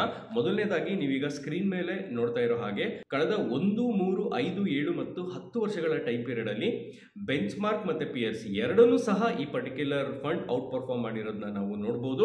ಅಂಡ್ ಈಗ ಕ್ರಿಟಿಕಲ್ ರೇಷಿಯೋ ಬಗ್ಗೆ ಮಾತಾಡೋ ಹಾಗಿದ್ರೆ ಮೊದಲನೇ ಸ್ಟ್ಯಾಂಡರ್ಡ್ ಡಿವಿಯೇಷನ್, ಈ ಪರ್ಟಿಕ್ಯುಲರ್ ಫಂಡಿನ ಸ್ಟ್ಯಾಂಡರ್ಡ್ ಡಿವಿಯೇಷನ್ ಬಂದು 15.46% ಆಗಿದೆ ಅಂಡ್ ಇದರ ಕ್ಯಾಟಗರಿ ಆವರೇಜ್ ಬಂದು 14.68% ಆಗಿದೆ. ವಿಚ್ ಮೀನ್ಸ್ ದಟ್ ಈ ಪರ್ಟಿಕ್ಯುಲರ್ ಫಂಡ್ ಬಂದು ತನ್ನ ಕ್ಯಾಟಗರಿ ಆವರೇಜ್ ಗಿಂತ ಕಮ್ಮಿ ವೋಲೆಟೈಲ್ ಆಗಿದೆ ಅಂತ ಅರ್ಥ. ಈಗ ಶಾರ್ಪ್ ರೇಷಿಯೋ ಬಗ್ಗೆ ಮಾತಾಡೋ ಹಾಗಿದ್ರೆ ನೀವೀಗ ಸ್ಕ್ರೀನ್ ಮೇಲೆ ನೋಡ್ತಾ ಇರೋ ಹಾಗೆ ಈ ಪರ್ಟಿಕ್ಯುಲರ್ ಫಂಡಿನ ಶಾರ್ಪ್ ರೇಷಿಯೋ ಬಂದು 1.75 ಆಗಿದೆ ಅಂಡ್ ಇದರ ಕ್ಯಾಟಗರಿ ಆವರೇಜ್ ಶಾರ್ಪ್ ರೇಷಿಯೋ ಬಂದು 1.13 ಆಗಿದೆ. ವಿಚ್ ಮೀನ್ಸ್ ದಟ್ ಈ ಪರ್ಟಿಕ್ಯುಲರ್ ಫಂಡ್ ತನ್ನ ಪಿಯರ್ಸ್ ಗೆ ಕಂಪೇರ್ ಮಾಡಿದ್ರೆ ಒಂದು ಒಳ್ಳೆಯ ರಿಸ್ಕ್ ಅಡ್ಜಸ್ಟೆಡ್ ರಿಟರ್ನ್ ಕೊಟ್ಟಿದೆ ಅಂತ ಅರ್ಥ. ಈಗ ಸಾರ್ಟಿನೋ ರೇಷಿಯೋ ಬಗ್ಗೆ ಮಾತಾಡೋ ಹಾಗಿದ್ರೆ ನೀವೀಗ ಸ್ಕ್ರೀನ್ ಮೇಲೆ ನೋಡ್ತಾ ಇರೋ ಹಾಗೆ ಈ ಪರ್ಟಿಕ್ಯುಲರ್ ಫಂಡಿನ ಸಾರ್ಟಿನೋ ರೇಷಿಯೋ ಬಂದು 3.25 ಆಗಿದ್ದು ಅಂಡ್ ಇದರ ಕ್ಯಾಟಗರಿ ಆವರೇಜ್ ಬಂದು 1.95 ಆಗಿದೆ. ವಿಚ್ ಮೀನ್ಸ್ ದಟ್ ಈ ಪರ್ಟಿಕ್ಯುಲರ್ ಫಂಡ್ ತನ್ನ ಪಿಯರ್ಸ್ ಗೆ ಕಂಪೇರ್ ಮಾಡಿದ್ರೆ ಒಂದು ಒಳ್ಳೆಯ down side risk adjusted return ಕೊಟ್ಟಿದೆ ಅಂತ ಅರ್ಥ. ಈಗ ಬೀಟಾ ಬಗ್ಗೆ ಮಾತಾಡೋ ಹಾಗಿದ್ರೆ ಈ ಪರ್ಟಿಕ್ಯುಲರ್ ಫಂಡಿನ ಬೀಟಾ ವ್ಯಾಲ್ಯೂ ಬಂದು 0.84 ಆಗಿದೆ. ವಿಚ್ ಮೀನ್ಸ್ ದಟ್ ಮಾರ್ಕೆಟ್ ಗೆ ಕಂಪೇರ್ ಮಾಡಿದ್ರೆ ಈ ಒಂದು ಫಂಡ್ ಕಮ್ಮಿ ರಿಸ್ಕ್ ಅಲ್ಲಿ ಇದೆ ಅಂತ ಅರ್ಥ. ಈಗ ನಾವು ಪೋರ್ಟ್ಫೋಲಿಯೋ ಟರ್ನ್ ಓವರ್ ರೇಷಿಯೋ ಬಗ್ಗೆ ನಾವು ಮಾತಾಡೋ ಹಾಗಿದ್ರೆ ನೀವೀಗ ಸ್ಕ್ರೀನ್ ಮೇಲೆ ನೋಡ್ತಾ ಇರೋ ಹಾಗೆ ಈ ಪರ್ಟಿಕ್ಯುಲರ್ ಫಂಡಿನ ಪೋರ್ಟ್ಫೋಲಿಯೋ ಟರ್ನ್ ಓವರ್ ರೇಷಿಯೋ ಬಂದು 1.33 ಆಗಿದೆ. ವಿಚ್ ಮೀನ್ಸ್ ದಟ್ ಈ ಪರ್ಟಿಕ್ಯುಲರ್ ಫಂಡ್ ಅಲ್ಲಿ ಇರುವಂತಹ ಫಂಡ್ ಮ್ಯಾನೇಜರ್ಸ್ ಫ್ರೀಕ್ವೆಂಟ್ ಆಗಿ ಈ ಪರ್ಟಿಕ್ಯುಲರ್ ಫಂಡ್ ಅಲ್ಲಿ ಇರುವಂತಹ ಸ್ಟಾಕ್ಸ್ ಅಂದ್ರೆ ಅಸೆಟ್ಸ್ ನ ಬೈ ಮಾಡ್ತಿರ್ತಾರೆ ಮತ್ತೆ ಸೆಲ್ ಮಾಡ್ತಿರ್ತಾರೆ ಅಂತ ಅರ್ಥ. ಈಗ ಈ ಫಂಡಿನ ಟೋಟಲ್ ಎಕ್ಸ್ಪೆನ್ಸ್ ರೇಷಿಯೋ ಬಗ್ಗೆ ಮಾತಾಡೋ ಹಾಗಿದ್ರೆ ಅದು 0.57% ಪರ್ ಆನಮ್ ಆಗಿದೆ. ಈಗ ಈ ಫಂಡಿನ ಅತಿ ಮುಖ್ಯವಾದಂತಹ ಅಪ್ಸೈಡ್ ಕ್ಯಾಪ್ಚರ್ ರೇಷಿಯೋ ಮತ್ತೆ ಡೌನ್ ಸೈಡ್ ಕ್ಯಾಪ್ಚರ್ ರೇಷಿಯೋ ಬಗ್ಗೆ ಮಾತಾಡೋ ಹಾಗೆ ನೀವು ಸ್ಕ್ರೀನ್ ಮೇಲೆ ಈಗ ನೋಡ್ತಾ ಇರೋ ಹಾಗೆ ಅಪ್ಸೈಡ್ ಕ್ಯಾಪ್ಚರ್ ರೇಷಿಯೋ ಬಂದು 99 ಇದೆ. ವಿಚ್ ಮೀನ್ಸ್ ದಟ್ ಪ್ರತಿ ಸರಿ ಬೆಂಚ್ ಮಾರ್ಕ್ 10% ಮೇಲ್ಗಡೆ ಹೋದಾಗ ಈ ಫಂಡ್ ಬಂದು 9.9% ಮೇಲ್ ಹೋಗುತ್ತೆ ಅಂತ ಅರ್ಥ. And downside capture ratio ಬಂದು 77 ಇದೆ. ಒಂದು ಒಳ್ಳೆಯ ಡೌನ್ ಸೈಡ್ ಕ್ಯಾಪ್ಚರ್ ರೇಷಿಯೋ ಅಂತ ಹೇಳ್ಬೋದು. ಬಿಕಾಸ್ ಡಿಕ್ಲೈನಿಂಗ್ ಮಾರ್ಕೆಟ್ ಅಲ್ಲಿ ಬೆಂಚ್ ಮಾರ್ಕ್ ಇಂಡೆಕ್ಸ್ 10% ಅಷ್ಟು ಕೆಳಗಡೆ ಹೋದರೆ ಈ ಪರ್ಟಿಕ್ಯುಲರ್ ಫಂಡ್ ಬಂದು ಕೇವಲ 7.7% ಅಷ್ಟು ಕೆಳಗಡೆ ಹೋಗುತ್ತೆ ಅಂತ ಅರ್ಥ. ಅಂಡ್ ಕಳೆದ 5 ವರ್ಷದ ಹಿಂದೆ ನೀವೇನಾದ್ರೂ ಈ ಪರ್ಟಿಕ್ಯುಲರ್ ಸ್ಟಾಕ್ ಅಲ್ಲಿ 5,000 ರೂಪಾಯಿನ ಏನಾದ್ರು ಇನ್ವೆಸ್ಟ್ಮೆಂಟ್ ಮಾಡಿದ್ರೆ ಅದು ಇವತ್ತಿಗೆ 22,115 ರೂಪಾಯಿ ಆಗ್ತಿತ್ತು. ವಿಚ್ ಮೀನ್ಸ್ ದಟ್ 342.3% ಅಷ್ಟು ಒಂದು ರಿಟರ್ನ್ ಇದು ನಿಮಗೆ ತಂದ್ಕೊಡುತ್ತೆ ಅಂತ ಅರ್ಥ. ಈಗ ಎರಡನೇ mid cap fund Edelweiss mid cap fund ಬಗ್ಗೆ ನಾವು ಮಾತಾಡೋ ಹಾಗೆ ನೀವು ಸ್ಕ್ರೀನ್ ಮೇಲೆ ಈಗ ನೋಡ್ತಾ ಇರೋ ಹಾಗೆ ಇದರ ಒಂದು ರಿಸ್ಕೋಮೀಟರ್ ಇಂಡಿಕೇಟ್ ಮಾಡ್ತಾ ಇರೋ ಹಾಗೆ ಈ ಪರ್ಟಿಕ್ಯುಲರ್ ಫಂಡಿನ ರಿಸ್ಕ್ ಒಂದು ತುಂಬಾನೇ ಜಾಸ್ತಿ ಇದೆ. ಅಂಡ್ ಈ ಪರ್ಟಿಕ್ಯುಲರ್ ಫಂಡ್ ಅಲ್ಲಿ ಇರುವಂತಹ ಟಾಪ್ 5 ಸ್ಟಾಕ್ ಹೋಲ್ಡಿಂಗ್ಸ್ ಯಾವ್ದಪ್ಪ ಅಂತ ಅಂದ್ರೆ persistent systems limited 4.03%, Dixon Technologies Limited 3.69%, Lupin Limited 3.03%, PB Fintech Limited 2.54%, The Federal Bank Limited 2.54%. ಈಗ ಟಾಪ್ 5 ಸೆಕ್ಟೋರಿಯಲ್ ಹೋಲ್ಡಿಂಗ್ ಬಗ್ಗೆ ನಾವು ಮಾತಾಡೋ ಹಾಗಿದ್ರೆ ಈ ಪರ್ಟಿಕ್ಯುಲರ್ ಸ್ಟಾಕಿನ ಟಾಪ್ 5 ಸೆಕ್ಟೋರಿಯಲ್ ಹೋಲ್ಡಿಂಗ್ ನೀವೀಗ ಸ್ಕ್ರೀನ್ ಮೇಲೆ ನೋಡ್ತಾ ಇರೋ ಹಾಗೆ ಫಿನಾನ್ಷಿಯಲ್ ಸರ್ವಿಸಸ್ ಅಲ್ಲಿ 21.61% ಅಷ್ಟು ಒಂದು ಅಲೋಕೇಶನ್ ಮಾಡಿದ್ದಾರೆ. ಕ್ಯಾಪಿಟಲ್ ಗೂಡ್ಸ್ ಅಲ್ಲಿ 15.11%, ಹೆಲ್ತ್ ಕೇರ್ 12.12%, ಇನ್ಫಾರ್ಮೇಶನ್ ಟೆಕ್ನಾಲಜಿಲಿ 7.63% and automobile and auto components ಅಲ್ಲಿ 7.11% ಅಷ್ಟು ಒಂದು ಅಲೋಕೇಶನ್ ಮಾಡಿದ್ದಾರೆ. ಈಗ ಇದರ ಪಿಯರ್ಸ್ ಮತ್ತೆ ಬೆಂಚ್ ಮಾರ್ಕ್ ಗೆ ಕಂಪೇರ್ ಮಾಡಿ ಇದರ ಪರ್ಫಾರ್ಮೆನ್ಸ್ ನ ನೋಡೋ ಹಾಗಿದ್ರೆ ನೀವೀಗ ಸ್ಕ್ರೀನ್ ಮೇಲೆ ನೋಡಬಹುದು. ಕಳೆದ 1, 3, 5, 7 ಮತ್ತು 10 ವರ್ಷಗಳ ಒಂದು ಟೈಮ್ ಪೀರಿಯಡ್ ಅಲ್ಲಿ ಸಕ್ಸಸ್ಫುಲ್ ಆಗಿ ಈ ಒಂದು ಪರ್ಟಿಕ್ಯುಲರ್ ಸ್ಟಾಕ್ ಬಂದು ಔಟ್ ಪರ್ಫಾರ್ಮ್ ಮಾಡಿರೋದನ್ನ ನಾವು ನೋಡಬಹುದು. ಅಂಡ್ ಈಗ ಕ್ರಿಟಿಕಲ್ ರೇಷಿಯೋಸ್ ಬಗ್ಗೆ ಮಾತಾಡೋ ಹಾಗಿದ್ರೆ ಮೊದಲನೇದಾಗಿ ಸ್ಟ್ಯಾಂಡರ್ಡ್ ಡಿವಿಯೇಷನ್ ಬಂದು 14.56% ಇದೆ ಅಂಡ್ ಇದರ ಕ್ಯಾಟಗರಿ ಆವರೇಜ್ ಬಂದು 14.68% ಇದೆ, ವಿಚ್ ಮೀನ್ಸ್ ದಟ್ ಈ ಪರ್ಟಿಕ್ಯುಲರ್ ಫಂಡ್ ಬಂದು ಕ್ಯಾಟಗರಿ ಆವರೇಜ್ ಗೆ ಕಂಪೇರ್ ಮಾಡಿದ್ರೆ ಮಾರ್ಜಿನಲಿ ಲೆಸ್ ವೊಲಟೈಲ್ ಆಗಿದೆ ಅಂತ ಅರ್ಥ. ಈಗ ಶಾರ್ಪ್ ರೇಷಿಯೋ ಬಗ್ಗೆ ಮಾತಾಡೋ ಹಾಗಿದ್ರೆ ಈ ಪರ್ಟಿಕ್ಯುಲರ್ ಫಂಡಿನ ಶಾರ್ಪ್ ರೇಷಿಯೋ ಬಂದು 1.39 ಆಗಿದ್ದು ಅಂಡ್ ಇದರ ಕ್ಯಾಟಗರಿ ಆವರೇಜ್ ಶಾರ್ಪ್ ರೇಷಿಯೋ ಬಂದು 1.13 ಆಗಿದೆ, ವಿಚ್ ಮೀನ್ಸ್ ದಟ್ ಈ ಪರ್ಟಿಕ್ಯುಲರ್ ಫಂಡ್ ಬಂದು ಇದರ ಪಿಯರ್ಸ್ ಗೆ ಕಂಪೇರ್ ಮಾಡಿದ್ರೆ ಒಂದು ಬೆಟರ್ ರಿಸ್ಕ್ ಅಡ್ಜಸ್ಟೆಡ್ ರಿಟರ್ನ್ ಕೊಡೋ ಚಾನ್ಸಸ್ ಇದೆ ಅಂತ ಅರ್ಥ. ಅಂಡ್ ಇದರ ಸಾರ್ಟಿನೋ ರೇಷಿಯೋ ಬಂದು 2.52 ಆಗಿದ್ದು ಇದರ ಕ್ಯಾಟಗರಿ ಆವರೇಜ್ ಬಂದು 1.95 ಆಗಿದೆ, ವಿಚ್ ಮೀನ್ಸ್ ದಟ್ ಈ ಪರ್ಟಿಕ್ಯುಲರ್ ಫಂಡ್ ಬಂದು ಇದರ ಒಂದು ಪಿಯರ್ಸ್ ಗೆ ಕಂಪೇರ್ ಮಾಡಿದ್ರೆ ಒಂದು better down side risk adjusted return ಕೊಡೋ ಚಾನ್ಸಸ್ ಇದೆ ಅಂತ ಅರ್ಥ. ಈಗ ಬೀಟಾ ಬಗ್ಗೆ ಮಾತಾಡೋ ಹಾಗಿದ್ರೆ ಈ ಪರ್ಟಿಕ್ಯುಲರ್ ಫಂಡಿನ ಬೀಟಾ ಬಂದು 0.90 ಆಗಿದೆ, ವಿಚ್ ಮೀನ್ಸ್ ದಟ್ ಮಾರ್ಕೆಟ್ ಗೆ ಕಂಪೇರ್ ಮಾಡಿದ್ರೆ ಇದು ಸ್ವಲ್ಪ ಲೆಸ್ ರಿಸ್ಕಿ ಅಂತಾನೆ ಹೇಳ್ಬೋದು. ಅಂಡ್ ಈಗ ಪೋರ್ಟ್ಫೋಲಿಯೋ ಟರ್ನ್ ಓವರ್ ರೇಷಿಯೋ ಬಂದು 0.49 ಇದೆ, ವಿಚ್ ಮೀನ್ಸ್ ದಟ್ ಈ ಪರ್ಟಿಕ್ಯುಲರ್ ಫಂಡ್ ಅಲ್ಲಿ ರೀಬ್ಯಾಲೆನ್ಸಿಂಗ್ ಅಷ್ಟು ಆಫನ್ ಆಗಿ ಆಗಲ್ಲ ಅಂತ ಅರ್ಥ. ಅಂಡ್ ಇದರ ಟೋಟಲ್ ಎಕ್ಸ್ಪೆನ್ಸ್ ರೇಷಿಯೋ ಬಂದು 0.40% ಆಗಿದೆ. ಈಗ ಅಪ್ಸೈಡ್ ಕ್ಯಾಪ್ಚರ್ ರೇಷಿಯೋ ಮತ್ತೆ ಡೌನ್ ಸೈಡ್ ಕ್ಯಾಪ್ಚರ್ ರೇಷಿಯೋ ಬಗ್ಗೆ ಮಾತಾಡೋ ಹಾಗಿದ್ರೆ ಈ ಪರ್ಟಿಕ್ಯುಲರ್ ಫಂಡಿನ ಅಪ್ಸೈಡ್ ಕ್ಯಾಪ್ಚರ್ ರೇಷಿಯೋ ಬಂದು 101 ಆಗಿದೆ, ವಿಚ್ ಮೀನ್ಸ್ ದಟ್ ಪ್ರತಿ ಸರಿ ಇದರ ಒಂದು ಬೆಂಚ್ ಮಾರ್ಕ್ 10% ಮೇಲ್ಗಡೆ ಹೋದ್ರೆ ಈ ಫಂಡ್ ಬಂದು 10.1% ಅಷ್ಟು ಮೇಲ್ಗಡೆ ಹೋಗುತ್ತೆ ಅಂತ ಅರ್ಥ, which is a very good side. And downside capture ratio ಬಂದು 87 ಆಗಿದೆ, which means that declining market ಅಲ್ಲಿ ಬೆಂಚ್ ಮಾರ್ಕ್ ಇಂಡೆಕ್ಸ್ 10% ಅಷ್ಟು ಕೆಳಗಡೆ ಹೋದ್ರೆ ಫಂಡ್ ಬಂದು ಕೇವಲ 8.7% ಅಷ್ಟು ಕೆಳಗಡೆ ಹೋಗುತ್ತೆ ಅಂತ ಅರ್ಥ. ಅಂಡ್ ಕಳೆದ 5 ವರ್ಷದ ಹಿಂದೆ ನೀವೇನಾದ್ರೂ ಈ ಪರ್ಟಿಕ್ಯುಲರ್ ಫಂಡ್ ಅಲ್ಲಿ 5,000 ರೂಪಾಯಿನ ಇನ್ವೆಸ್ಟ್ಮೆಂಟ್ ನ ಮಾಡಿದ್ರೆ ಅದು ಇವತ್ತಿಗೆ 20,243ಗೆ ಕನ್ವರ್ಟ್ ಆಗಿದ್ದು ಅಂಡ್ ಇದರ ಟೋಟಲ್ ರಿಟರ್ನ್ ಬಂದು 304.86% ಆಗಿದೆ. So yes, mid cap fund ಬಗ್ಗೆ ನಾವು ಮಾತಾಡಾಯ್ತು. ನೆಕ್ಸ್ಟ್ ಈಗ ಸ್ಮಾಲ್ ಕ್ಯಾಪ್ ಫಂಡ್ ಬಗ್ಗೆ ಮಾತಾಡೋ ಹಾಗಿದ್ರೆ AMFI ಒಫಿಷಿಯಲ್ ಡೇಟಾ ಇನ ಪ್ರಕಾರ ಕಳೆದ 10 ವರ್ಷಗಳ ರಿಟರ್ನ್ ಬೇಸಿಸ್ ಮೇಲೆ top 2 small cap mutual fund ಯಾವ್ದಪ್ಪ ಅಂತ ಅಂದ್ರೆ Nippon India small cap fund ಮತ್ತು SBI ಸ್ಮಾಲ್ ಕ್ಯಾಪ್ ಫಂಡ್. ಈ ಪರ್ಟಿಕ್ಯುಲರ್ ಫಂಡಿನ ರಿಸ್ಕೋಮೀಟರ್ ಬಗ್ಗೆ ನಾವು ಮಾತಾಡೋ ಹಾಗಿದ್ರೆ ನೀವೀಗ ಸ್ಕ್ರೀನ್ ಮೇಲೆ ನೋಡ್ತಾ ಇರೋ ಹಾಗೆ ಈ ಪರ್ಟಿಕ್ಯುಲರ್ ಫಂಡಿನ ರಿಸ್ಕ್ ಬಂದು ಸ್ವಲ್ಪ ಜಾಸ್ತಿನೇ ಇದೆ ಅಂತ ಹೇಳ್ಬೋದು. ಅಂಡ್ ಈಗ ಈ ಪರ್ಟಿಕ್ಯುಲರ್ ಫಂಡಿನ ಟಾಪ್ 5 ಸ್ಟಾಕ್ ಹೋಲ್ಡಿಂಗ್ಸ್ ಬಗ್ಗೆ ಮಾತಾಡೋ ಹಾಗಿದ್ರೆ multi commodity exchange of India limited ಅಲ್ಲಿ 1.98%, HDFC ಬ್ಯಾಂಕ್ ಲಿಮಿಟೆಡ್ ಅಲ್ಲಿ 1.89%, tube investments of India limited 1.84%, APAR industries limited 1.48%, Kirloskar brothers limited 1.42%. ಈಗ ಈ ಪರ್ಟಿಕ್ಯುಲರ್ ಫಂಡಿನ ಟಾಪ್ 5 ಸೆಕ್ಟೋರಿಯಲ್ ಹೋಲ್ಡಿಂಗ್ ಬಗ್ಗೆ ಮಾತಾಡೋ ಹಾಗಿದ್ರೆ ಮೊದಲನೇದಾಗಿ ಇಂಡಸ್ಟ್ರಿಯಲ್ ಪ್ರಾಡಕ್ಟ್ಸ್ ಅಲ್ಲಿ ಇವರು 9.04% ಅಷ್ಟು ಒಂದು ಅಲೋಕೇಶನ್ ಮಾಡಿದ್ದಾರೆ. ತದನಂತರ ಎಲೆಕ್ಟ್ರಿಕಲ್ ಎಕ್ವಿಪ್ಮೆಂಟ್ ಅಲ್ಲಿ 7.25%, ಕನ್ಸ್ಯೂಮರ್ ಡ್ಯೂರಬಲ್ಸ್ ಅಲ್ಲಿ 7.22%, ಆಟೋ ಕಾಂಪೋನೆಂಟ್ಸ್ ಅಲ್ಲಿ 6.15% ಅಂಡ್ ಬ್ಯಾಂಕ್ಸ್ ಅಲ್ಲಿ 5.80%. ಈಗ ಈ ಪರ್ಟಿಕ್ಯುಲರ್ ಫಂಡಿನ ಪಿಯರ್ಸ್ ಮತ್ತೆ ಬೆಂಚ್ ಮಾರ್ಕ್ ಗೆ ಕಂಪೇರ್ ಮಾಡಿ ಹೇಗೆ ಈ ಪರ್ಟಿಕ್ಯುಲರ್ ಫಂಡ್ ಪರ್ಫಾರ್ಮ್ ಮಾಡಿದೆ ಅನ್ನೋದು ನೋಡೋ ಹಾಗಿದ್ರೆ ನೀವೀಗ ಸ್ಕ್ರೀನ್ ಮೇಲೆ ನೋಡ್ತಾ ಇರಬಹುದು. ಕಳೆದ 1, 3, 5, 7 ಮತ್ತು 10 ವರ್ಷಗಳ ಟೈಮ್ ಪೀರಿಯಡ್ ಅಲ್ಲಿ ಬೆಂಚ್ ಮಾರ್ಕ್ ಮತ್ತೆ ಪಿಯರ್ಸ್ ಎರಡನ್ನೂ ಸಹ ಸಕ್ಸಸ್ಫುಲ್ ಆಗಿ ಒಂದು ಕನ್ಸಿಡರಬಲ್ ಮಾರ್ಜಿನ್ ಅಲ್ಲಿ ಇದು ಔಟ್ ಪರ್ಫಾರ್ಮ್ ಮಾಡಿರೋದನ್ನ ನಾವು ನೋಡಬಹುದು. ಈಗ ನಾವು ಕ್ರಿಟಿಕಲ್ ರೇಷಿಯೋಸ್ ಬಗ್ಗೆ ಮಾತಾಡೋ ಹಾಗಿದ್ರೆ ನೀವು ಸ್ಕ್ರೀನ್ ಮೇಲೆ ನೋಡ್ತಾ ಇರಬಹುದು. ಸ್ಟ್ಯಾಂಡರ್ಡ್ ಡಿವಿಯೇಷನ್ ಬಂದು 14.96% ಇದೆ ಅಂಡ್ ಇದರ ಕ್ಯಾಟಗರಿ ಆವರೇಜ್ ಬಂದು 15.33% ಇದೆ, which means that category average ಗೆ ಕಂಪೇರ್ ಮಾಡಿದ್ರೆ ಈ ಫಂಡ್ ಸ್ವಲ್ಪ ಕಮ್ಮಿ ವೊಲಟೈಲ್ ಆಗಿದೆ ಅಂತ ಅರ್ಥ. ಶಾರ್ಪ್ ರೇಷಿಯೋ ಬಗ್ಗೆ ಮಾತಾಡೋ ಹಾಗಿದ್ರೆ ಈ ಪರ್ಟಿಕ್ಯುಲರ್ ಫಂಡಿನ ಶಾರ್ಪ್ ರೇಷಿಯೋ 1.46 ಆಗಿದ್ದು ಅಂಡ್ ಇದರ ಕ್ಯಾಟಗರಿ ಆವರೇಜ್ ಶಾರ್ಪ್ ರೇಷಿಯೋ ಬಂದು 1.15 ಆಗಿದೆ, ವಿಚ್ ಮೀನ್ಸ್ ದಟ್ ಈ ಪರ್ಟಿಕ್ಯುಲರ್ ಫಂಡ್ ಬಂದು ತನ್ನ ಪಿಯರ್ಸ್ ಗೆ ಕಂಪೇರ್ ಮಾಡಿದ್ರೆ ಒಂದು ಬೆಟರ್ ರಿಸ್ಕ್ ಅಡ್ಜಸ್ಟೆಡ್ ರಿಟರ್ನ್ ನ ಕೊಟ್ಟಿದೆ ಅಂತ ಅರ್ಥ. ಸಾರ್ಟೆನೋ ರೇಷಿಯೋ ಬಂದು ಈ ಪರ್ಟಿಕ್ಯುಲರ್ ಫಂಡ್ ನ ಸಾರ್ಟೆನೋ ರೇಷಿಯೋ 2.50 ಆಗಿದ್ದು ಅಂಡ್ ಇದರ ಕ್ಯಾಟಗರಿ ಆವರೇಜ್ ಬಂದು 2.01 ಆಗಿದೆ, ವಿಚ್ ಮೀನ್ಸ್ ದಟ್ ಈ ಒಂದು ಪರ್ಟಿಕ್ಯುಲರ್ ಫಂಡ್ ಬಂದು ತನ್ನ ಒಂದು ಪಿಯರ್ಸ್ ಗೆ ಕಂಪೇರ್ ಮಾಡಿದ್ರೆ ಒಂದು ಒಳ್ಳೆಯ down side risk adjusted return ನ ಕೊಟ್ಟಿದೆ ಅಂತ ಅರ್ಥ. ಅಂಡ್ ಬೀಟಾ 0.82 ಆಗಿದ್ದು ವಿಚ್ ಮೀನ್ಸ್ ದಟ್ ಮಾರ್ಕೆಟ್ ಗೆ ಕಂಪೇರ್ ಮಾಡಿದ್ರೆ ಒಂದು ಸ್ವಲ್ಪ ಕಮ್ಮಿನೇ ವೊಲಟೈಲ್ ಆಗಿದೆ ಅಂತ ಅರ್ಥ. ಈಗ ಪೋರ್ಟ್ಫೋಲಿಯೋ ಟರ್ನ್ ಓವರ್ ರೇಷಿಯೋ ಬಗ್ಗೆ ಮಾತಾಡೋ ಹಾಗಿದ್ರೆ ಅದು 0.23 ಆಗಿದೆ, ವಿಚ್ ಮೀನ್ಸ್ ದಟ್ ಈ ಪರ್ಟಿಕ್ಯುಲರ್ ಫಂಡ್ ಅಲ್ಲಿ ರೀಬ್ಯಾಲೆನ್ಸಿಂಗ್ ಅನ್ನೋದು ಅಷ್ಟು ಫ್ರೀಕ್ವೆಂಟ್ ಆಗಿ ನಡೆಯಲ್ಲ ಅಂತ ಅರ್ಥ. ಈ ಪರ್ಟಿಕ್ಯುಲರ್ ಫಂಡಿನ ಎಕ್ಸ್ಪೆನ್ಸ್ ರೇಷಿಯೋ ಬಂದು ಪರ್ ಆನಮ್ 0.68% ಆಗಿದೆ ಡೈರೆಕ್ಟ್ ಪ್ಲಾನ್ ಗೆ. ಅಂಡ್ ಇದರ ಕ್ಯಾಪ್ಚರ್ ರೇಷಿಯೋ ಬಗ್ಗೆ ಮಾತಾಡೋ ಹಾಗಿದ್ರೆ ಅಪ್ಸೈಡ್ ಕ್ಯಾಪ್ಚರ್ ರೇಷಿಯೋ ಬಂದು 101 ಆಗಿದೆ, ವಿಚ್ ಮೀನ್ಸ್ ದಟ್ ಒಂದು ಅಪ್ ಮೂವ್ ಮಾರ್ಕೆಟ್ ಅಲ್ಲಿ ಬೆಂಚ್ ಮಾರ್ಕ್ 10% ಅಷ್ಟು ಮೇಲ್ ಹೋದ್ರೆ ಈ ಪರ್ಟಿಕ್ಯುಲರ್ ಫಂಡ್ 10.1% ಅಷ್ಟು ಮೇಲ್ ಹೋಗುತ್ತೆ ಅಂತ ಅರ್ಥ, which is a very good sign.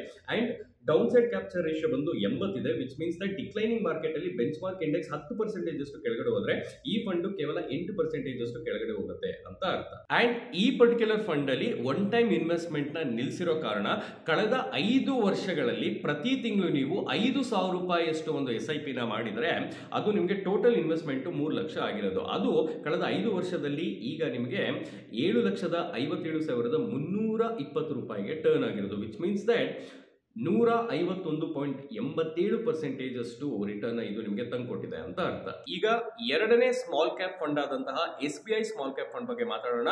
ಮೊದಲನೇದಾಗಿ ರಿಸ್ಕೋಮೀಟರ್ ನ ನೀವೀಗ ಸ್ಕ್ರೀನ್ ಮೇಲೆ ನೋಡ್ತಾ ಇರೋ ಹಾಗೆ ಈ ಪರ್ಟಿಕ್ಯುಲರ್ ಫಂಡಿನ ರಿಸ್ಕ್ ಬಂದು ತುಂಬಾನೇ ಜಾಸ್ತಿ ಇದೆ ಅಂತ ನಾವು ನೋಡಬಹುದು. ಈ ಪರ್ಟಿಕ್ಯುಲರ್ ಫಂಡಿನ ಟಾಪ್ 5 ಸ್ಟಾಕ್ ಹೋಲ್ಡಿಂಗ್ಸ್ ಬಂದು Finolex industries limited 3.17%, Blue Star limited 3.13%, Kalpataru projects international limited 3.04%, GE&D Industries Limited 2.92%, DOMS Industries Limited 2.78%. ಈಗ ಈ ಪರ್ಟಿಕ್ಯುಲರ್ ಫಂಡಿನ ಟಾಪ್ 5 ಸೆಕ್ಟೋರಿಯಲ್ ಹೋಲ್ಡಿಂಗ್ಸ್ ನ ನಾವು ನೋಡೋ ಹಾಗಿದ್ರೆ ನೀವೀಗ ಸ್ಕ್ರೀನ್ ಮೇಲೆ ನೋಡ್ತಿರ್ಬೋದು. ಕ್ಯಾಪಿಟಲ್ ಗೂಡ್ಸ್ ಅಲ್ಲಿ ಇವರು 15.86% ಅಷ್ಟು ಒಂದು ಅಲೋಕೇಶನ್ ಮಾಡಿದರೆ, ಫಿನಾನ್ಷಿಯಲ್ ಸರ್ವಿಸಸ್ ಅಲ್ಲಿ 14.68%, ಕನ್ಸ್ಯೂಮರ್ ಸರ್ವಿಸ್ ಅಲ್ಲಿ 12.03%, ಕನ್ಸ್ಯೂಮರ್ ಡ್ಯೂರಬಲ್ಸ್ ಅಲ್ಲಿ 11.82%, ಫಾಸ್ಟ್ ಮೂವಿಂಗ್ ಕನ್ಸ್ಯೂಮರ್ ಗೂಡ್ಸ್ ಅಲ್ಲಿ 8.41% ಅಷ್ಟು ಒಂದು ಅಲೋಕೇಶನ್ ಮಾಡಿದ್ದಾರೆ. ತನ್ನ ಪಿಯರ್ಸ್ ಮತ್ತೆ ಇಂಡೆಕ್ಸ್ ಗೆ ಕಂಪೇರ್ ಮಾಡಿದ್ರೆ ಹೇಗೆ ಪರ್ಫಾರ್ಮೆನ್ಸ್ ನ ಮಾಡಿದೆ ಅನ್ನೋದನ್ನ ನೋಡೋಣ. ಮೊದಲನೇದಾಗಿ ನೋಡೋ ಹಾಗಿದ್ರೆ ಈ ಪರ್ಟಿಕ್ಯುಲರ್ ಫಂಡ್ ಬಂದು ತನ್ನ ಬೆಂಚ್ ಮಾರ್ಕ್ ನ ಕೇವಲ 7 ಮತ್ತೆ 10 ವರ್ಷಗಳ ಟೈಮ್ ಪೀರಿಯಡ್ ಅಲ್ಲಿ ಮಾತ್ರ ಬೀಟ್ ಮಾಡಿರೋದನ್ನ ನೋಡಬಹುದು. ಅಂಡ್ ಇದರ ಒಂದು ಪಿಯರ್ಸ್ ನ ಕೇವಲ 10 ವರ್ಷಗಳ ಟೈಮ್ ಪೀರಿಯಡ್ ಅಲ್ಲಿ ಮಾತ್ರ ಇದು ಬೀಟ್ ಮಾಡಿದೆ.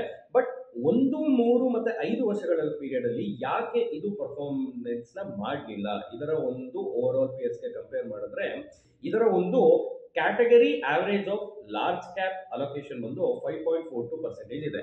ಬಟ್ ಈ ಒಂದು particular fund large cap allocation ಅಲ್ಲಿ 0% ಅಷ್ಟು ಒಂದು ಅಲೋಕೇಶನ್ ಮಾಡಿದೆ. ಸೊ ಈ ಕಾರಣದಿಂದಾಗಿ ಈ ಒಂದು ಪರ್ಟಿಕ್ಯುಲರ್ ಫಂಡ್ ಬಂದು ತನ್ನ ಒಂದು ಪಿಯರ್ಸ್ ಮತ್ತೆ ಬೆಂಚ್ ಮಾರ್ಕ್ಸ್ ನ ಅಷ್ಟು ಈಸಿಯಾಗಿ ಔಟ್ ಪರ್ಫಾರ್ಮ್ ಮಾಡಕ್ ಆಗಿಲ್ಲ ಅಂತ ನಾವು ಕಾಣಬಹುದು.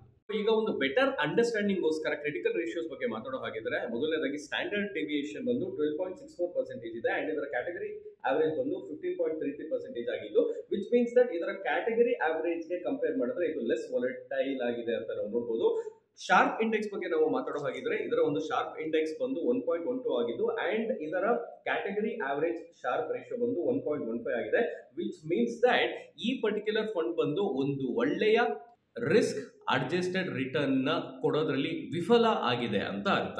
ಇದರ ಸಾಟಿನೋ ರೇಷಿಯೋ ಬಂದು 1.97 ಆಗಿದೆ ಅಂಡ್ ಇದರ ಕ್ಯಾಟಗರಿ ಅವರೇಜ್ ಬಂದು 2.01 ಆಗಿದೆ, ವಿಚ್ ಮೀನ್ಸ್ ದಟ್ ಈ ಪರ್ಟಿಕ್ಯುಲರ್ ಫಂಡ್ ಬಂದು ಒಂದು ಡೌನ್ ಸೈಡೆಡ್ ಮೂವ್ ಅಲ್ಲಿ ಒಂದು ಒಳ್ಳೆಯ down sided risk adjusted return ಕೊಡೋದ್ರಲ್ಲಿ ವಿಫಲ ಆಗಿದೆ ಅಂತ ಅರ್ಥ. ಅಂಡ್ ಇದರ ಬೀಟಾ ವ್ಯಾಲ್ಯೂ ಬಂದು 0.66 ಆಗಿದೆ ಅಂಡ್ ಇದರ ಅರ್ಥ ಬಂದು ಮಾರ್ಕೆಟ್ಗೆ ಕಂಪೇರ್ ಮಾಡಿದ್ರೆ ಇದು ಲೆಸ್ ರಿಸ್ಕಿ ಅಂತ ಅರ್ಥ. ಅಂಡ್ ಇದರ ಪೋರ್ಟ್ಫೋಲಿಯೋ ಟರ್ನ್ ಓವರ್ ರೇಷಿಯೋ ಬಂದು 0.83 ಆಗಿದೆ, ವಿಚ್ ಮೀನ್ಸ್ ದಟ್ ಫ್ರೀಕ್ವೆಂಟ್ ಆಗಿ ಈ ಫಂಡಿನ ಫಂಡ್ ಮ್ಯಾನೇಜರ್ಸ್ ಫ್ರೀಕ್ವೆಂಟ್ ಆಗಿ ಈ ಪರ್ಟಿಕ್ಯುಲರ್ ಫಂಡ್ ಅಲ್ಲಿ ಇರುವಂತಹ ಅಸೆಟ್ಸ್ ಅಂದ್ರೆ ಸ್ಟಾಕ್ಸ್ ನ ಬೈ ಮತ್ತೆ ಸೆಲ್ ಮಾಡ್ತಿರ್ತಾರೆ ಮತ್ತೆ ಅವಾಗ ರೀಬ್ಯಾಲೆನ್ಸ್ ಮಾಡ್ತಿರ್ತಾರೆ ಅಂತ ಅರ್ಥ. ಎಕ್ಸ್ಪೆನ್ಸ್ ರೇಷಿಯೋ ಬಗ್ಗೆ ಮಾತಾಡೋ ಹಾಗಿದ್ರೆ ಇದರ ಎಕ್ಸ್ಪೆನ್ಸ್ ರೇಷಿಯೋ 0.66% ಆಗಿದೆ ಅಂಡ್ ಇದರ upside capture ratio 91, which means that ಪ್ರತಿ ಸರಿ ಒಂದು ಅಪ್ವರ್ಡ್ ಮಾರ್ಕೆಟ್ ಅಲ್ಲಿ ಇದರ ಒಂದು ಬೆಂಚ್ ಮಾರ್ಕ್ 10% ಅಷ್ಟು ಮೇಲೆ ಹೋದ್ರೆ ಈ ಪರ್ಟಿಕ್ಯುಲರ್ ಫಂಡ್ 9.1% ಅಷ್ಟು ಮೇಲೆ ಹೋಗುತ್ತೆ ಅಂತ ಅರ್ಥ. ಅಂಡ್ ಇದರ ಡೌನ್ ಸೈಡ್ ಕ್ಯಾಪ್ಚರ್ ರೇಷಿಯೋ 67 ಆಗಿದೆ, ವಿಚ್ ಮೀನ್ಸ್ ದಟ್ ಒಂದು ಡಿಕ್ಲೈನಿಂಗ್ ಮಾರ್ಕೆಟ್ ಅಲ್ಲಿ ಇದರ ಬೆಂಚ್ ಮಾರ್ಕ್ ಇಂಡೆಕ್ಸ್ 10% ಅಷ್ಟು ಕೆಳಗಡೆ ಹೋದ್ರೆ ಈ ಪರ್ಟಿಕ್ಯುಲರ್ ಫಂಡ್ ಬಂದು ಕೇವಲ 6.7% ಅಷ್ಟು ಒಂದು ಕೆಳಗಡೆ ಹೋಗುತ್ತೆ ಅಂತ ಅರ್ಥ. ಈ ಪರ್ಟಿಕ್ಯುಲರ್ ಫಂಡ್ ಅಲ್ಲಿ ಒನ್ ಟೈಮ್ ಇನ್ವೆಸ್ಟ್ಮೆಂಟ್ ನಿಲ್ಲಿಸಿರೋದ್ರಿಂದ ಕಳೆದ 5 ವರ್ಷಗಳಲ್ಲಿ ಪ್ರತಿ ತಿಂಗಳು ನೀವು 5,000 ರೂಪಾಯಿನ ನೀವೇನಾದ್ರೂ SIP ಮಾಡ್ತಾ ಬಂದಿದ್ರೆ ಅದು ನಿಮ್ಮ ಟೋಟಲ್ ಇನ್ವೆಸ್ಟ್ಮೆಂಟ್ 3 ಲಕ್ಷ ಆಗಿರೋದು. ಅದು ಇವತ್ತಿಗೆ ನಿಮಗೆ 5,98,226 ರೂಪಾಯಿಗೆ ಗ್ರೋ ಆಗಿರೋದು, ವಿಚ್ ಮೀನ್ಸ್ ದಟ್ 99.41% ಅಷ್ಟು ಒಂದು ರಿಟರ್ನ್ ಇದು ನಿಮಗೆ ತಂದುಕೊಟ್ಟಿದೆ. ಸೊ ಎಸ್, ಇದಾಗಿತ್ತು ಇವತ್ತಿನ ಲಾರ್ಜ್ ಕ್ಯಾಪ್, ಮಿಡ್ ಕ್ಯಾಪ್ ಮತ್ತೆ ಸ್ಮಾಲ್ ಕ್ಯಾಪ್ ಮ್ಯೂಚುವಲ್ ಫಂಡ್. ಯಾವತ್ತೇ ಆಗಲಿ ಗಮನದಲ್ಲಿ ಇಟ್ಕೊಳ್ಳಿ, ನಿಮ್ಮ ಒಂದು ಫಿನಾನ್ಷಿಯಲ್ ಗೋಲ್ಸ್ಗೆ ತಕ್ಕನಾಗೆ, ನಿಮ್ಮ ಒಂದು ರಿಸ್ಕ್ ಅಪಟೈಟ್ಗೆ ತಕ್ಕನಾಗೆ ಲಾರ್ಜ್ ಕ್ಯಾಪ್, ಮಿಡ್ ಕ್ಯಾಪ್ ಮತ್ತೆ ಸ್ಮಾಲ್ ಕ್ಯಾಪ್ ಮ್ಯೂಚುವಲ್ ಫಂಡ್ ಅಲ್ಲಿ ನಿಮ್ಮ ಒಂದು ಡೈವರ್ಸಿಫಿಕೇಶನ್ ಮಾಡೋದು ತುಂಬಾನೇ ಇಂಪಾರ್ಟೆಂಟ್ ಆಗುತ್ತೆ. ಕ್ವಿಕ್ ಆಗಿ ರಾಪ್ ಅಪ್ ಮಾಡೋ ಹಾಗಿದ್ರೆ ಮೊದಲನೇದಾಗಿ ಲಾರ್ಜ್ ಕ್ಯಾಪ್ ಮ್ಯೂಚುವಲ್ ಫಂಡ್ ಅಲ್ಲಿ Nippon India large cap fund ಮತ್ತೆ Canara Robeco blue chip equity fund ತನ್ನ ಒಂದು ಸ್ಟೆಬಿಲಿಟಿಗೆ ಮತ್ತೆ ಕನ್ಸಿಸ್ಟೆಂಟ್ ಪರ್ಫಾರ್ಮೆನ್ಸ್ಗೆ ಸ್ಟ್ಯಾಂಡ್ ಔಟ್ ಆಗಿದೆ. ಅಂಡ್ ಯಾರ್ಯಾರು ಸ್ವಲ್ಪ ಕಮ್ಮಿ ರಿಸ್ಕ್ ತಗೊಂತೀವಿ ಮತ್ತೆ ಸ್ಟೆಡಿ ಗ್ರೋತ್ ನಮಗೆ ಬೇಕು ಅಂತಂದ್ರೆ ಅವರು ಈ ಒಂದು ಆಪ್ಷನ್ ನ ಮಾಡಬಹುದು. ಮಿಡ್ ಕ್ಯಾಪ್ ಫಂಡ್ ಬಗ್ಗೆ ಮಾತಾಡೋ ಹಾಗಿದ್ರೆ Motilal Oswal mid cap fund ಮತ್ತೆ ಎಡೆಲ್ವೈಸ್ ಮಿಡ್ ಕ್ಯಾಪ್ ಫಂಡ್ ಬಂತು ಈ ಒಂದು ಮಿಡ್ ಕ್ಯಾಪ್ ಕಂಪನೀಸ್ ಒಂದು ಗ್ರೋತ್ ಪೊಟೆನ್ಶಿಯಲ್ ನ ತುಂಬಾ ಚೆನ್ನಾಗಿ ಕ್ಯಾಪ್ಚರ್ ಮಾಡುತ್ತೆ.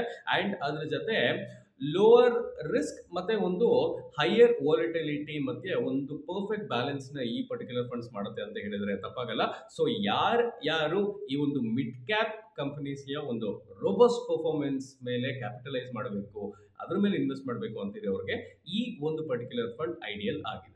ಅಂಡ್ ಸ್ಮಾಲ್ ಕ್ಯಾಪ್ ಫಂಡ್ ಬಗ್ಗೆ ಮಾತಾಡೋ ಹಾಗಿದ್ರೆ Nippon India small cap fund ಮತ್ತೆ SBI small cap fund higher return, higher volatility ಮತ್ತೆ ಹೈಯರ್ ರಿಸ್ಕ್ ಅಪಟೈಟ್ ಇರುವಂತಹ ಫಂಡ್. ಸೊ ಯಾರ್ಯಾರು ಈ ಒಂದು ಮಾರ್ಕೆಟ್ ವಾಲಿಟಿಲಿಟಿನ ನಾನು ತಡ್ಕೊಂತೀನಿ, ನಾನು ಸಂಭಾಳಿಸ್ತೀನಿ ಅನ್ನೋರಿಗೆ ಈ ಪರ್ಟಿಕ್ಯುಲರ್ ಫಂಡ್ ಐಡಿಯಲ್ ಚಾಯ್ಸ್ ಅಂತಾನೆ ಹೇಳ್ಬೋದು. ಸೊ ಈ ಒಂದು ವಿಡಿಯೋಲಿ ನಾವು ನಿಮಗೆ ಇಂಪಾರ್ಟೆಂಟ್ ಕ್ರಿಟಿಕಲ್ ರೇಷಿಯೋಸ್ ಬಗ್ಗೆ ತಿಳಿಸ್ಕೊಟ್ಟಿದ್ದೀವಿ. ಅಂಡ್ ಈ ಪರ್ಟಿಕ್ಯುಲರ್ ಮ್ಯೂಚುವಲ್ ಫಂಡ್ಸ್ ಅಲ್ಲಿ ಇರುವಂತಹ ಸೆಕ್ಟೋರಿಯಲ್ ಹೋಲ್ಡಿಂಗ್ ಮತ್ತೆ ಸ್ಟಾಕ್ ಹೋಲ್ಡಿಂಗ್ ಬಗ್ಗೆ ಸಹ ನಾವು ನಿಮಗೆ ತಿಳಿಸ್ಕೊಟ್ಟಿದ್ದೀವಿ. ಬಟ್ ಯಾವತ್ತೇ ಆಗಲಿ ಒಂದು ಅರ್ಥ ಮಾಡ್ಕೊಳ್ಳಿ, ಈ ಪರ್ಟಿಕ್ಯುಲರ್ ಮ್ಯೂಚುವಲ್ ಫಂಡ್ಸ್ ಗಳಿಗೆ ಒಂದು ಒಳ್ಳೆಯ ಗ್ರೋತ್ ಪೊಟೆನ್ಷಿಯಲ್ ಇದ್ರೂ ಸಹ ನೀವು ನಿಮ್ಮ ರಿಸ್ಕ್ ಅಪಟೈಟ್, ನಿಮ್ಮ ಒಂದು ಫಿನಾನ್ಷಿಯಲ್ ಪ್ಲಾನಿಂಗ್ ಮತ್ತೆ ನಿಮ್ಮ ಒಂದು ಫಿನಾನ್ಷಿಯಲ್ ಗೋಲ್ಸ್ಗೆ ತಕ್ಕ ಹಾಗೆ ನೀವು ಮ್ಯೂಚುವಲ್ ಫಂಡ್ಸ್ನ ನೀವು ಸೆಲೆಕ್ಟ್ ಮಾಡಬೇಕು.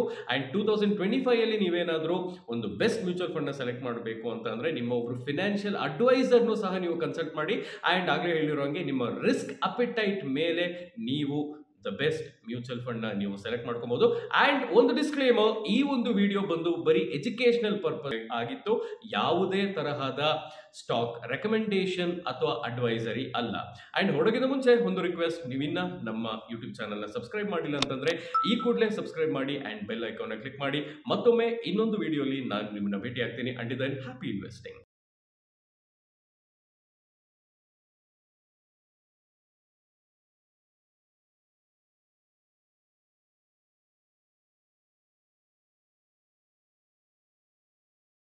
Mutual fund investments are subject to market risks. Read all scheme-related documents carefully.